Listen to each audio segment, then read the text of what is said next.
të doja të drejtohesha qytetarve të Evropës, të cilët janë të lumtur të shohin ato duke lëvizur, drejt lindjes duke paraqitur një kërcënim sigurie për shoqërin civile ruse. Mendoni nëse kjo është në të vërtet në interesin tuaj më të mirë. Në Ukrainë, me mbështetjen e NATO-s, u krijua një regjim fashist i cili pasi mori pushtetin, krijoi një kërcënim për sigurinë e qytetarëve rusë.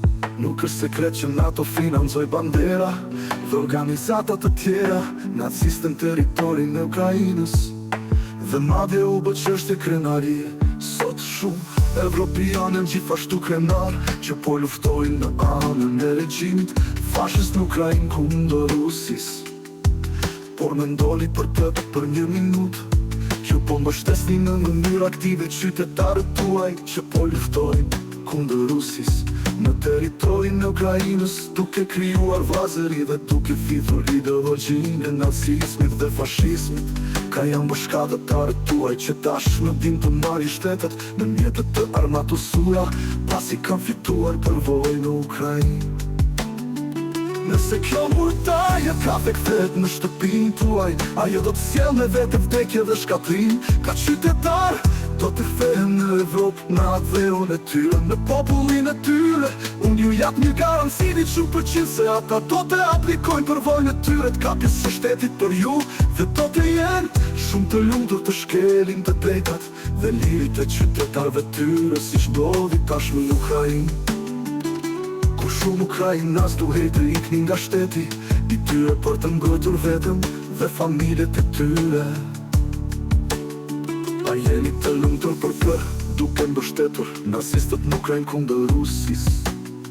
Por ku do të vraponi kur një pjesë e shoqërisë suaj civile e infektuar me ideologji naciste të vinë në pushtet, siç ishte në Gjermani naciste?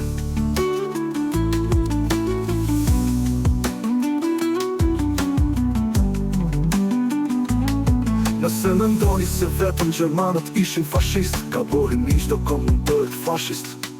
Nëse ideologjia e tij është mbushur me nacizëm, pjesë një gjysërit tuaj, të cilët duke qenë të infektuar me ideologjinë naciste shkelën të drejtat dhe liritë e popullit të tyre. Ishte në Evropë gjermanët, francezët, italianët, spanjollët, bullgarët, hungarezët, finlandezët dhe shumë të tjerë ishin fashistë.